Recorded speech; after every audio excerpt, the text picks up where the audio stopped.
Alhamdulillah. Alhamdulillahi wassalatu wassalamu ala Rasulillah wa ala alihi wa ashabihi wa man tabi'ahum bi ihsanin ila yaumiddin. Amma ba'd. Alhamdulillah, kita bersyukur kepada Allah Subhanahu wa taala atas segala kenikmatan yang diberikan kepada kita semua, sehingga pada kesempatan yang berbahagia ini kita masih bisa menghirup udara segar. Juga kita berdoa kepada Allah Subhanahu wa taala semoga salawat serta salam selalu tercurah kepada junjungan Nabi kita Nabi Muhammad sallallahu alaihi wasallam, para keluarganya, para sahabatnya, dan orang-orang yang senantiasa memegang sunnah-sunnahnya hingga akhir zaman nanti. Saudara-saudari yang dimuliakan Allah Subhanahu wa taala, kita hidup di dunia ini tentu butuh ilmu. Muamalah keseharian yang kita lakukan tidak lepas dari yang namanya ilmu. Demikian juga ketika kita ingin membuat suatu makanan, tentunya kita harus memiliki ilmu tentang makanan yang akan kita buat. Apabila dalam urusan duniawi kita membutuhkan ilmu, demikian juga dalam urusan akhirat kita juga membutuhkan ilmu. Bahkan kebutuhan kita terhadap ilmu dalam masalah akhirat lebih besar daripada kebutuhan kita terhadap ilmu dalam masalah duniawi. Saudara-saudari yang dimuliakan Allah Subhanahu wa taala, ketahuilah bahwasanya menuntut ilmu itu merupakan kewajiban bagi setiap muslim dan muslimah. Allah Subhanahu wa taala, demikian juga Rasulullah sallallahu alaihi wasallam mewajibkan bagi setiap muslim dan muslimah untuk menuntut ilmu agama. Karena dengan menuntut ilmu kita akan bisa mengenal agama Islam yang bersumber dari Al-Quran dan Sunnah. Seseorang tidak akan bisa menjalankan agama Islam ini dengan benar kecuali dia menuntut ilmu Islam, kecuali dia belajar ilmu Islam. Saudara-saudari yang dimuliakan oleh Allah Subhanahu wa taala, ketahuilah bahwasanya menuntut ilmu itu merupakan kewajiban bagi setiap muslim dan muslimah. Allah Subhanahu wa taala dan Rasulnya telah mewajibkan bagi setiap muslim dan muslimah untuk belajar ilmu, untuk menuntut ilmu. Karena ketika kita menuntut ilmu, kita akan bisa memahami agama Islam ini dengan benar, yang bersumber dari Al-Quran dan Sunnah. Dan seseorang tidak akan bisa menjalankan agama Islam ini dengan benar yang bersumber Al-Quran dan Sunnah kecuali dengan menuntut ilmu sesuai dengan Al-Quran dan Sunnah dan sesuai dengan pemahaman salafus saleh. Saudara-saudari yang dimuliakan Allah Subhanahu wa taala, Allah Subhanahu wa taala berfirman, "Huwallazi arsala rasulahu bil huda wa dinil haqq liyudhhirahu 'alad dini kullih wa kafa billahi syahida." Dialah Allah Subhanahu wa taala yang telah mengutus rasulnya membawa al-huda, yaitu petunjuk, wa dinil haq, dan agama yang benar, liyudhhirahu 'alad dini kullih wa kafa billahi syahida, agar dimenangkan atas semua agama, wa kafa billahi syahida, dan cukuplah Allah Subhanahu wa taala sebagai saksi. Saudara-saudari yang dimuliakan Allah Subhanahu wa taala, yang dimaksud dengan al-huda, petunjuk, dalam ayat yang telah kita baca tadi, maksudnya adalah ilmu yang bermanfaat. Dan yang dimaksud dengan dinil haq, agama yang benar, itu adalah amal yang soleh. Jadi Allah Subhanahu wa ta'ala mengutus Rasulnya membawa ilmu yang bermanfaat sebagai petunjuk bagi umatnya dan dengan amal yang soleh. Saudara-saudari yang dimuliakan oleh Allah Subhanahu wa ta'ala, Rasulullah sallallahu alaihi wasallam bersabda, "Talabul ilmi fariidatun 'ala kulli muslim." Menuntut ilmu itu kewajiban bagi setiap muslim.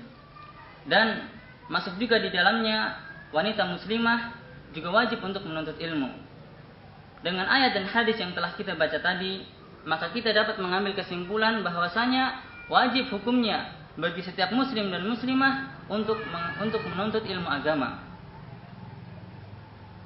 Saudara-saudari yang dimuliakan Allah Subhanahu wa taala, Al-Imam Al-Qurtubi rahimahullahu taala, beliau membagi dua hukum menuntut ilmu.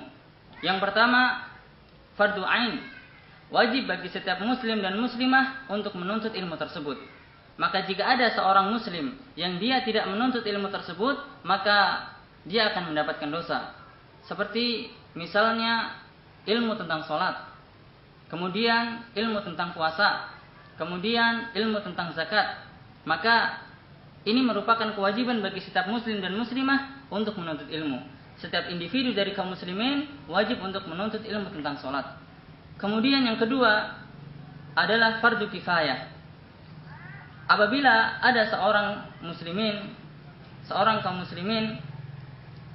dari kalangan kaum muslimin yang dia menuntut ilmu tersebut, maka gugurlah kewajiban yang lainnya. Seperti contohnya ilmu tentang pembagian hak dalam Islam, seperti ilmu faraid, yaitu pembagian harta warisan bagi ahli waris. Kemudian ilmu tentang hukum had, seperti misalnya qisas ataupun potong tangan ataupun yang lainnya. Maka ini hukumnya fardu kifayah. Akan tetapi apabila tidak ada seorang pun dari kaum muslimin yang belajar ilmu tentang ilmu faraid dan yang semisalnya, maka berdosalah semua kaum muslimin. Karena apabila tidak ada seorang pun dari kaum muslimin yang belajar tentang ilmu tersebut, maka akan hilang ilmu tersebut.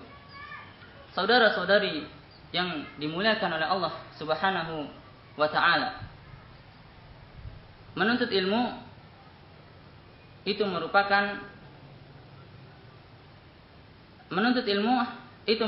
karunia yang sangat besar. Karena Allah Subhanahu wa taala akan mengangkat derajat orang-orang yang berilmu. Allah Subhanahu wa taala juga akan mengangkat kedudukan orang-orang yang berilmu di sisi Allah Subhanahu wa taala ataupun di sisi manusia.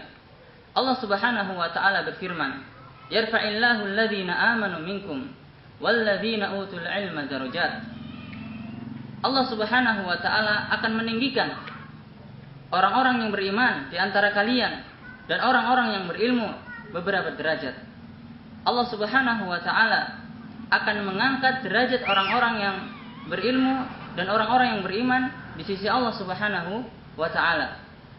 Ini janji Allah Subhanahu wa taala. Kemudian Rasulullah sallallahu alaihi wasallam beliau bersabda, "Man yuridillahu bihi khairan yufaqihu fid din." Barang siapa yang dikehendaki kebaikan oleh Allah Subhanahu wa taala, maka Allah Subhanahu wa taala akan memahamkan dia dalam urusan agama. Apabila Allah Subhanahu wa taala menghendaki kebaikan ada pada diri seseorang, maka salah satu tandanya adalah dia akan difahamkan tentang masalah agama Islam. Dahulu dikisahkan ada seorang pemuda yang dia memiliki leher yang cacat. Seorang pemuda yang lehernya cacat, sehingga dia jadi bahan ejekan dan jadi bahan tertawaan. Maka sang ibu pun berkata kepadanya, "Wahai anakku, hendaknya kamu menuntut ilmu. Niscaya Allah Subhanahu wa taala akan mengangkat derajatmu." Ia pun menuntut ilmu agama sehingga ia menjadi seorang yang alim, menjadi seorang yang berilmu. Maka ketika itu dia diangkat menjadi qadhi, menjadi hakim di Mekah selama 20 tahun. Subhanallah. Janji Allah Subhanahu wa taala bagi orang-orang yang berilmu. Allah akan angkat kedudukan dia di dunia dan Allah Subhanahu wa taala akan meninggikan derajatnya di sisi Allah Subhanahu wa taala. Ini adalah salah satu contoh nyata orang yang diangkat derajatnya oleh Allah Subhanahu wa taala di dunia, dan Allah pun akan mengangkat derajat orang-orang yang memiliki ilmu di akhirat kelak di sisi Allah Subhanahu wa taala. Saudara-saudariku, semoga Allah Subhanahu wa taala merahmati kita semua. Rasulullah sallallahu alaihi wasallam adalah suri tauladan kita. Beliau mengkabarkan kepada kita semua tentang kabar gembira bahwasanya Allah Subhanahu wa taala akan memudahkan jalan orang-orang yang menuntut ilmu, dimudahkan baginya jalan menuju surga. Tentunya setiap kita ingin masuk ke dalam surga. Tidak ada seorang pun di antara kita yang tidak ingin masuk ke dalam surga. Semuanya ingin masuk ke dalam surga. Maka salah satu jalan yang harus ditempuh adalah dengan menuntut ilmu agama. Rasulullah sallallahu alaihi wasallam beliau bersabda, "Man salaka tariqan yaltamisu fihi ilman, sahalallahu lahu bihi tariqan ilal jannah." Barang siapa yang menempuh suatu jalan dalam rangka menuntut ilmu agama, dalam rangka menuntut ilmu syar'i, sahalallahu lahu bihi tariqan ilal jannah, maka Allah Subhanahu wa taala akan memudahkan jalannya menuju surga. Subhanallah, keutamaan yang sangat besar. Allah Subhanahu wa taala menjanjikan bagi orang-orang yang dia menyempatkan waktu untuk berjalan menuju majelis-majelis ilmu, orang-orang yang berjalan dalam rangka menuntut ilmu syar'i, Allah akan mudahkan baginya jalan menuju surga. Saudara-saudari yang dimuliakan Allah Subhanahu wa taala, telah kita mengetahui betapa besar keutamaan ilmu dan keutamaan menuntut ilmu, maka mudah-mudahan Allah Subhanahu wa taala memudahkan kita semua untuk bisa mempelajari agama Islam ini. Demikian yang dapat saya sampaikan. Semoga yang sedikit ini bisa bermanfaat bagi kita semua, khususnya bagi saya pribadi dan bagi pemirsa semuanya. Wassallallahu ala nabiyyina Muhammad wa ala alihi wa sahbihi wasallam. Wassalamualaikum warahmatullahi wabarakatuh.